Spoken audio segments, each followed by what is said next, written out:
right, welcome to the Big Dog podcast.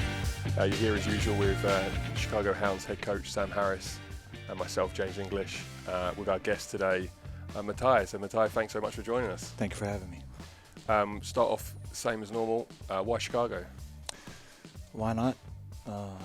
When I heard about the franchise coming to Chicago, I thought it was a great move and an opportunity to play some good footy under a great coach. So, yeah.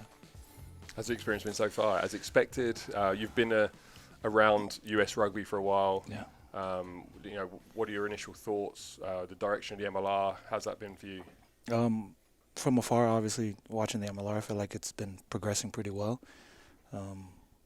Chicago has been very cold, but not used to it being in California. And you missed half of the cold weather as well. Yeah. So I only caught the tail end of it, so I was pretty lucky. But no, just watching it from afar, watching it progress, watching the players, the caliber of players coming in to kind of help grow the game in the United States has been really, really enjoyable to watch. And you've only just joined us mid-season. Yeah. Is that a challenge? It has been, but one that I'm always up to.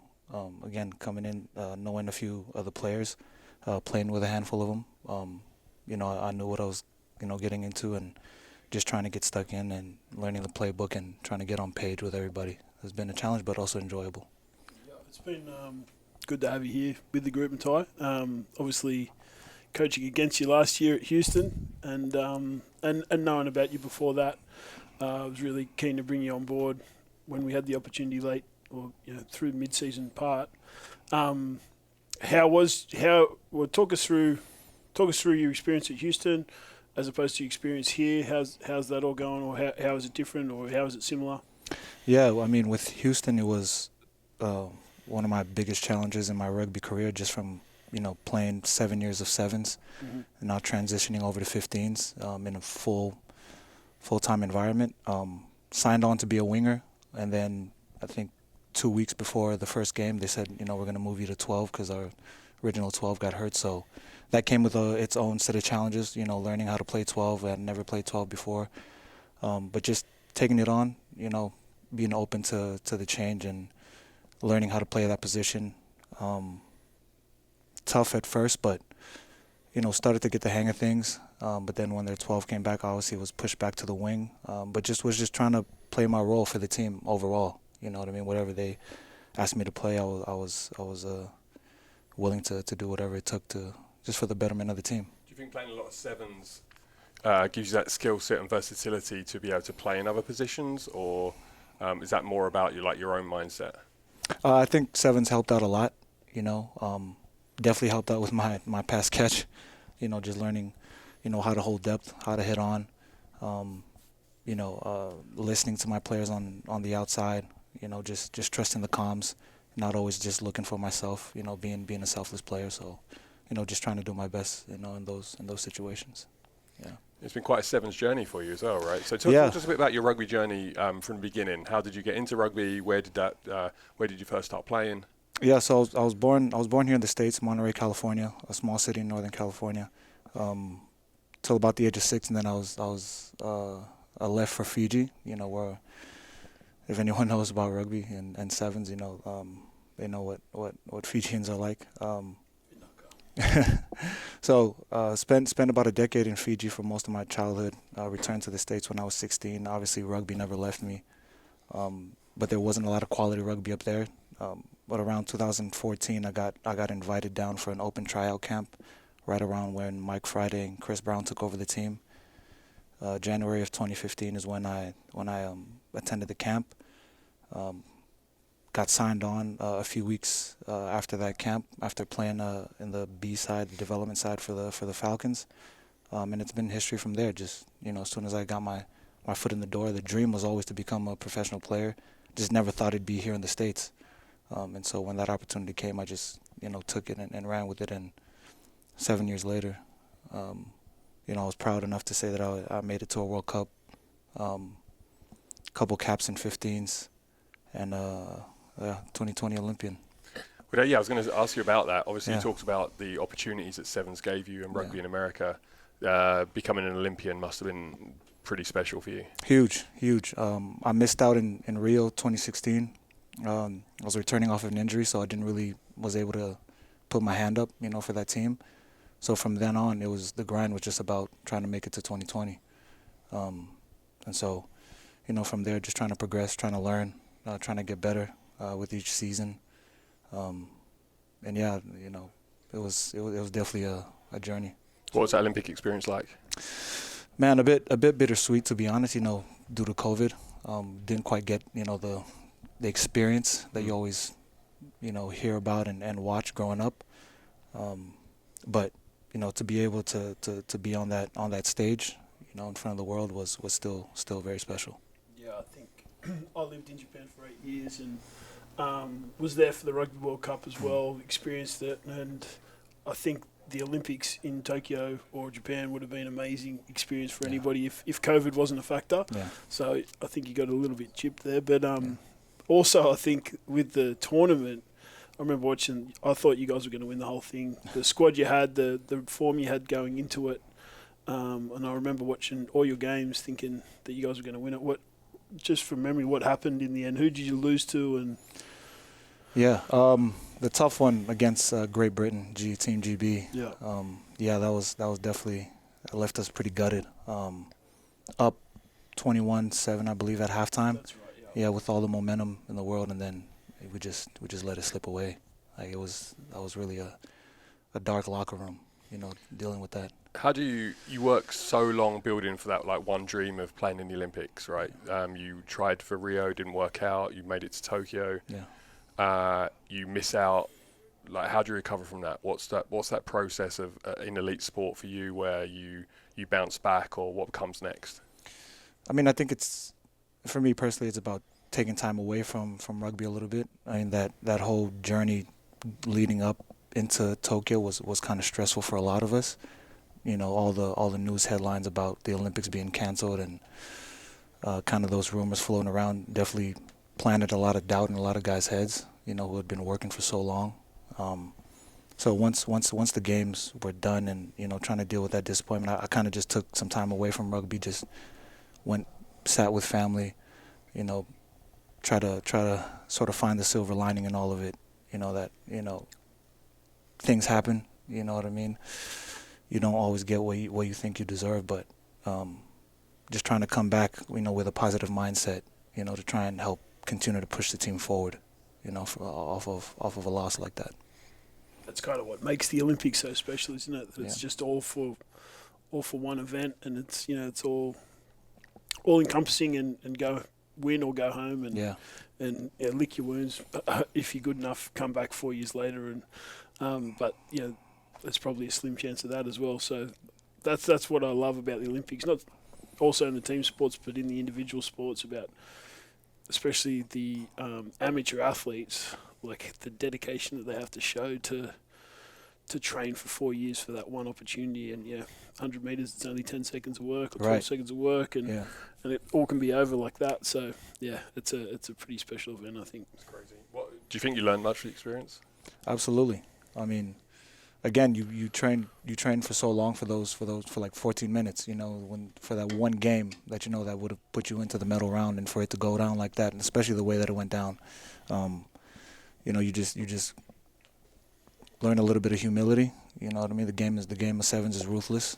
You know what I mean? So you gotta be able to capitalize on the opportunities that you get, when they're handed to you. So, but yeah, definitely a great learning experience for myself moving forward, and I've been trying to carry that throughout, whatever's left of my rugby playing career, and just trying to make, the people around me, while I continue to grow as a player, but also the people I surround myself with. It's interesting because I guess the mindset around sevens and competition rugby as a whole is so much different to playing 15s in a regular season. Definitely. Where it's a constant process. You're permanently building. In that competition format, it's much more built around kind of like stages of peaking at the right times. And how has that been coming back to 15s then and going into like regular season rugby?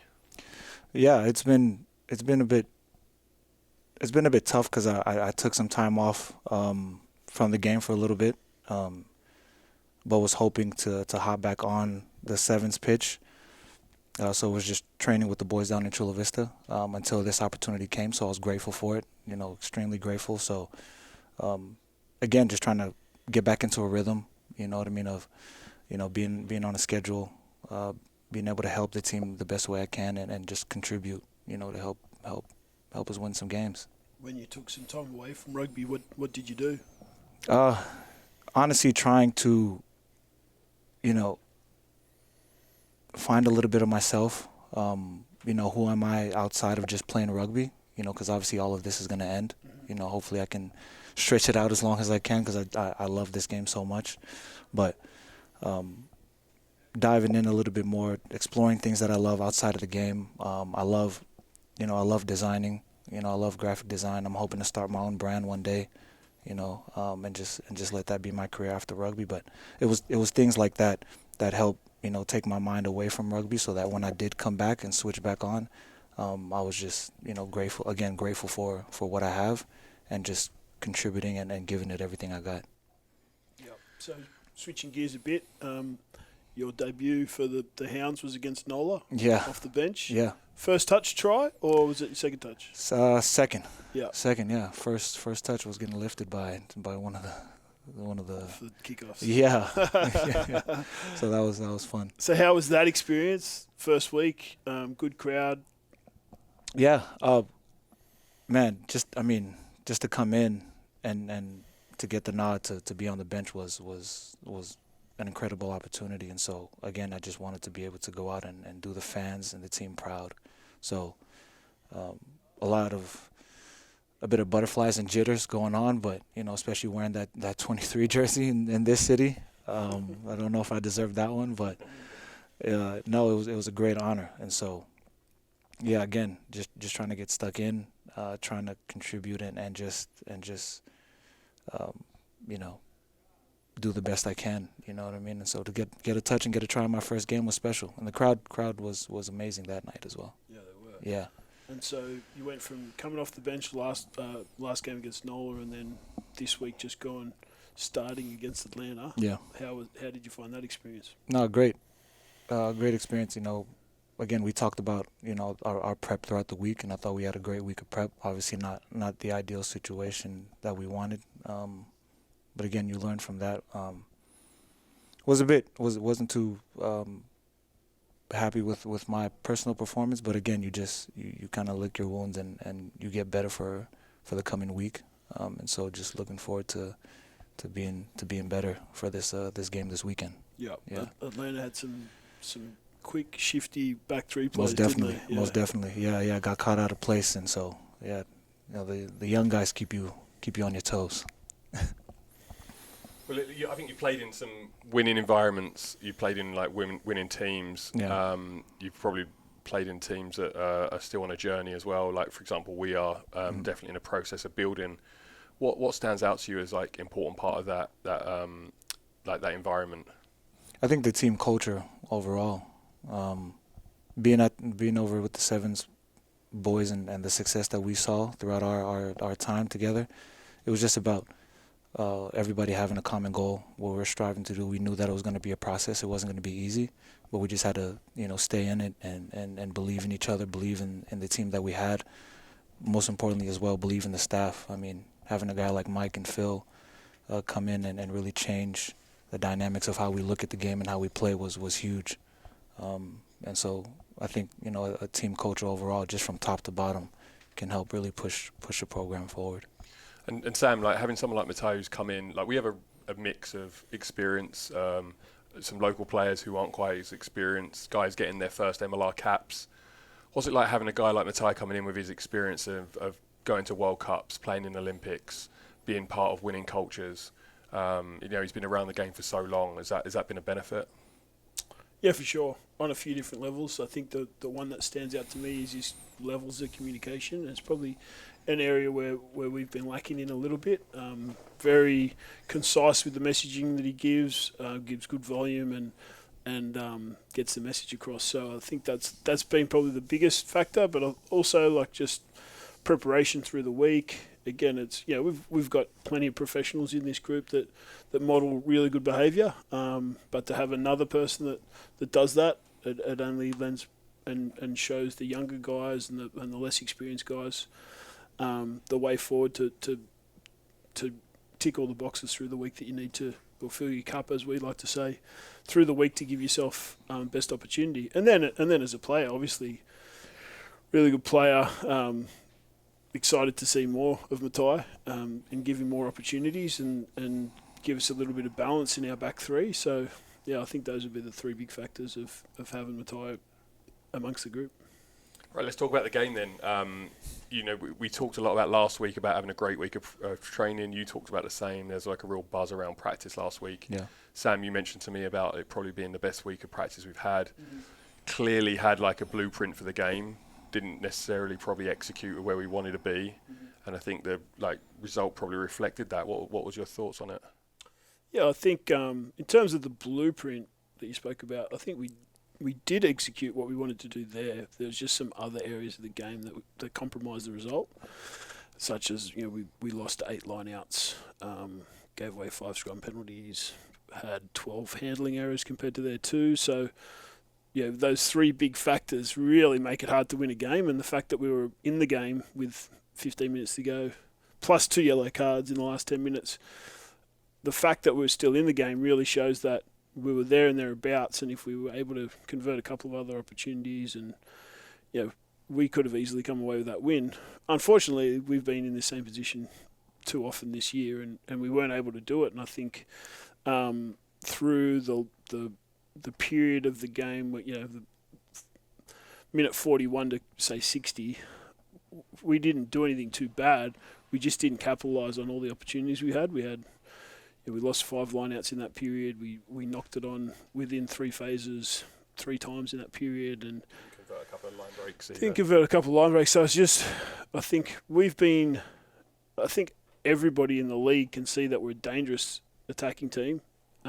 Thankfully, this week we kind of restored some pride in our defence with our line speed, which was great to see. But we just weren't able to execute and get over the line when it really mattered, and through that period of 41 to 60 when the really good teams do it really well. Like, we did a good job to score just before halftime to put us in a really good position. And then, from when we came back out from second half, we just weren't able to get the job done. Matai, you talked a lot about being with Mike in the sevens team and saying that there's a kind of trust in the process of where you're at. It's something we've talked a lot about, is like, look, it's essentially this is professional rugby and we're going to be judged on our results. But as someone in charge of the organisation, I think there's very much around like process, getting those processes right. Great teams don't just happen, right? They take time to build. When you came into the team knowing it was a team that probably didn't have the record that it, that it didn't want, it's a losing record at the time. What were you expecting, and what's the kind of atmosphere like being within the players itself? I didn't quite know what to expect, but I knew that I could come in and hopefully help influence in some way. And so, I'd worked with Dave Clancy, the attack coach, and so with Rhinos Rugby back in California. So, being with him, playing with a guy like Bryce and Chris Mattina, who I know are great players, I knew that I could come in and be able to get on the same page with them, at least as far as just playing on the field. And so, being able to just come in and just be a sponge and just learn from guys who I necessarily haven't played with, but I know who are great players, such as Billy Meeks, Luke White. Being around guys like that just tend to elevate your level of play as well, and so just trying to do my best in those areas.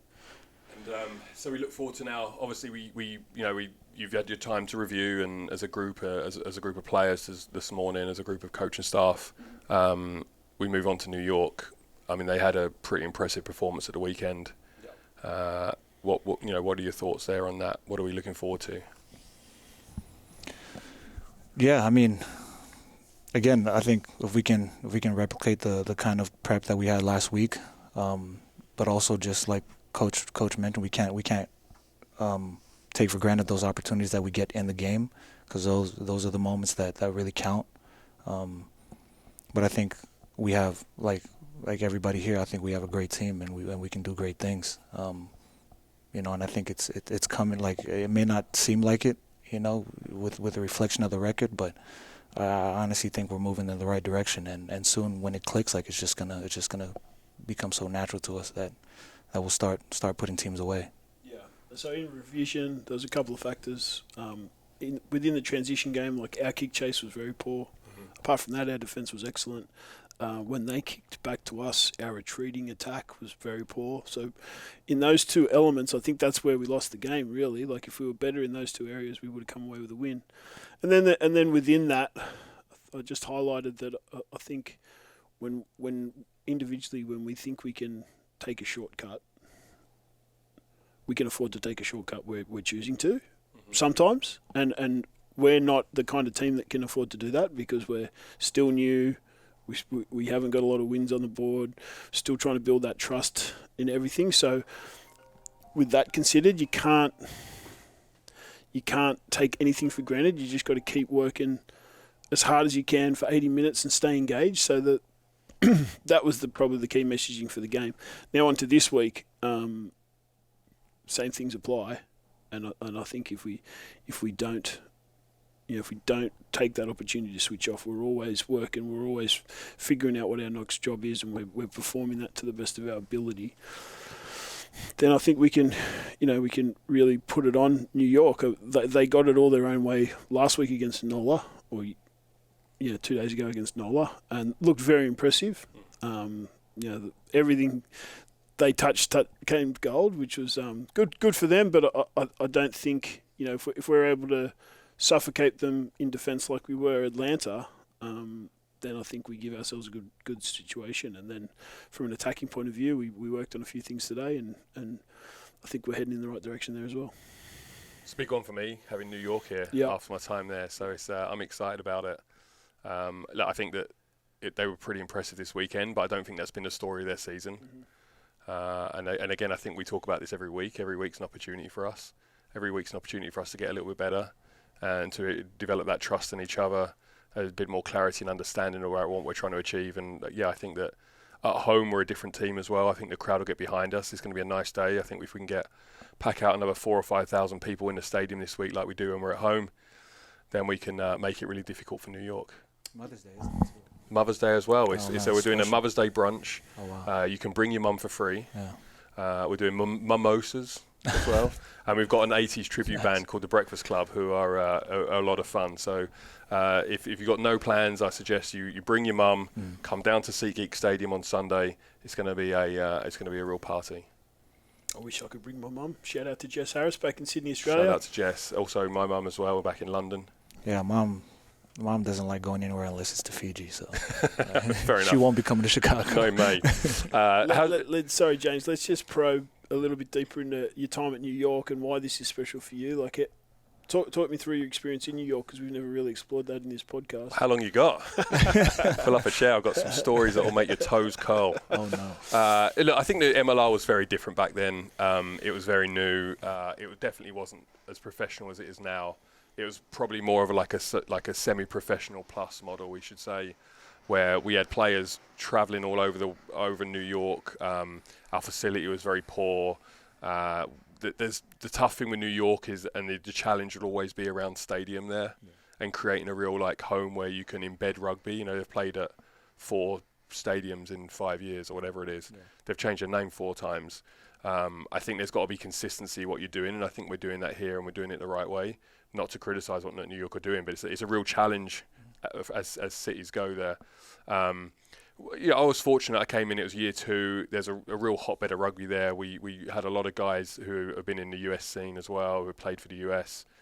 We had a good first season. It was a roller coaster of a ride. The ownership was very different to the ownership that we have here now. We're really spoilt now. We're in a really privileged position with what we've got. We're in a organisation that's very aligned from the top down. And I think that sets us up for success. So I don't want to reflect too much upon on my time in New York, apart from it's all part of a journey. You learn as you go. I learned a lot of things around what to do and certain times what not to do. And I think that hopefully Chicago's in a better place because of that experience. Yeah. There's a bit of a connection there, isn't there, with a few people, yourself? Yeah, Mark O'Keefe. I originally signed Mark O'Keefe to New York in my first year. Yeah, Paddy Ryan. Chris Martina, Paddy Ryan as well was in my first year there. Yeah. So Andrew Newman, our marketing guru. Yeah, he was also with us in New York, and I brought him from there. So it's Look, I'm excited to bring New York back, and there's still a couple of players there that I had, like Nate Brakeley and Dylan Fawcett. Butcher's a good friend of mine, and it'll be nice to have him here on the field and give him a taste of what Chicago rugby's about. So shout out to you, Butch, as well. Sorry, James. I think just on the point about Chicago rugby, I think although we didn't get the result on the weekend, I think we kind of found a little bit of our identity on the weekend in terms of like being confrontational in defence and being quite suffocating, and then also, and if we were able to do that more in the kick chase, then Atlanta wouldn't have had anywhere to go, and then also through the middle, we did a lot of pick and goes through the game. That game. Was that a game plan going into it, or is it something that organically happened that we found success from and built around? No, we did see that as an opportunity and practice for it, but I think like there's also opportunity to do that this week, and I think against most teams there's that opportunity to do that. So especially in the MLR when there's narrow fields like most of the fields are, you should have that type of vertical game, and I think we saw a lot of benefit from just sticking to that. So like I just feel like we're a little bit more direct. We're a little bit more confrontational, and I think that's kind of what our identity should be, and I think we took a step forward in finding that and discovering that and acknowledging that. So that's positive, and I'd like us to. This week will be a good test against New York because they're similar to Atlanta. They're a bit of a bully team. They like to bully other teams. They like to have lots of line speed. They like to put numbers into the tackle. So I think this week's a really good test to see if we can back up what we did last week. It's interesting to talk about that. Is that like journey of discovering who you are and what you are as a team, and it's kind of like culture. I guess is the same same challenge, and I think the term culture gets banded around very like consistently and a lot of the time without any like clarity around what it means, but not just saying this is who we are and this is what we're going to be, but organically discovering that is like more authentic in the way you're going to play the game and getting more buy-in. Mm-hmm. Yeah, and I think like Atlanta had a fair few players go off injured, and some of them won't play this next week, and they walked off the field knowing that they'd played one of the most physical games they'd had this year. So from an identity point of view, that's what we want to replicate every week. Yeah, fair. Set the standards high on that. Matai, changing the angle of the conversation a little bit, have you managed to get out into Chicago and the city itself yet and doing any exploration? I did yesterday. Yeah, went and saw the famous bean. Down nice. at Millennium Park. So I don't know why I picked probably one of the coldest days to go in. Yeah, you went from like 80 degrees to it's very little, right? Yeah. And have you managed? I mean, you don't strike me as a guy who eats a lot of pizza, but have you managed to try deep dish pizza yet? No, not yet. But that's on the list. That's on the list. Yeah. I'm still exploring the coffee. Post season, maybe post season. Yeah, definitely. Yeah, I have to. And have you had a Chicago style hot dog? No, I didn't know that was a thing. So ketchup on your hot dog? Okay. So in Chicago you don't put ketchup in your hot dog. It's like mustard and pickles and other stuff. Oh my! Why not ketchup? Is that? You just don't do it. You just don't do it. No, just in case you ever go in and slap ketchup on your hot dog, you'll be thrown out of a. Okay, cool. I don't want to get ran up on. No, you got to buy into that Chicago culture. Cool. That's no worries. What do you think of the bean and the CBD and everything that Chicago had to offer yesterday? Yeah, I mean, I was trying to figure out like what was. I mean, I don't want to offend the city of Chicago. I don't know. I was trying to figure out what was so special about the bean, but it was just dope to be in the city. Just get a. Yeah, it is. It is a lot of skyscrapers. No, the bean. I mean, the bean is but the city itself though, I didn't realize how massive it was. Huge. Yeah. The bean's a bit overrated, to be honest. Right? He said it. Let's be honest. Like you go there, you get your picture done, and everyone's done it. Everybody's touching the bean. I'm getting my IG pick in, so I'll post it soon. You've done it. Yeah. Tick. Yes. The next on that is that deep pan pizza. Anyway. Oh yeah, postseason. Don't worry. Yeah. I'm coming for it. Do we do a bit of a quick fire round on how you found the guys so far? So we'll throw some questions out at you. Sure. Do you want to go first? Who's been the most impressive player you've seen in the Chicago Hounds? Luke White. Yeah, Whitey. Who would you least like to get into a fight with? Oh. Patty Ryan. Yep, fair. Who would you least like to date your sister? Mark O'Keefe. Who's the fastest? Ooh, I haven't. Mark's pretty fast, but I haven't seen Julian You know? full. Yeah. You haven't seen Caleb Strum open up yet either. No. He's very fast. Strum is usually the quickest, right? Yeah. Yeah. Sorry, that was your question. Best answer? Best answer. Best dancing, yeah. Dancing. Oh, Dancer. best dancer. I feel like Shoopy probably has some good moves. I feel like Shoopy has Shoopy's got with some the moves, haircut alright. like that. Like, Yeah. you got to give it to the guy. You got to give it to the guy. Who's the funniest in the team? Oh, wow. Patty Ryan. Patty Ryan. It's something about him. I don't know. Best dressed? Obviously, probably yourself, but apart from that. Ooh. Billy's got some decent style. Yeah, Billy's got some swag, right? Billy's got some swagger to him, man. Yeah. Who would you least like to sit next to on a plane? Big Bender. Fred Big Apollo. Bender. That guy needs at least 2 Big seats. Coach got a taste of it on the way to Atlanta. Who got stuck to him in Atlanta? Yeah, that would be awful. Oh, getting no. stuck next to No, him. I thought I was going to. Yeah, you're on then the window. Yeah, I was. Yeah, I didn't end up. He needs at least 2 seats. Yeah, he's a big Cuban. He's got massive shoulders, hasn't he? With the kindest soul, though. Yeah. Yeah. And serious hands as well. Oh man, skills. The boy can Skills. play. Yeah, we're doing our passing stuff today before training, and I'm just like, dude, how are you floating this ball so gracefully? Like you're a pro. And he's the least graceful looking Yeah. guy you could ever see. Yeah, like shoulder, form, everything is just on point. It's like, dude. Least favorite coach Ooh, or staff member? Phil Greening, back with the Eagles. Shout out Phil Greening. Great. Well, listen, Matai, we appreciate you taking the time. It's a really interesting journey that you've had. We feel really privileged to have you here. I think you've brought this brilliant energy to the group. You've got a lovely calming energy, but confident at the same time. I think we've only scratched the surface of what you can achieve here. And I'm excited to see how that journey continues with us and you being a hound. So we appreciate you taking the gamble and joining us. And we're delighted to have you, and thanks for joining us here today. Yeah, I'm really honored, for the opportunity, and yeah, hopefully able to build a legacy here with the Hounds. And Sam, as usual, appreciate your time. Please, if we can get a win against New York, that would be fantastic. Do everything I can. Cheers. Thanks, guys. Join us again.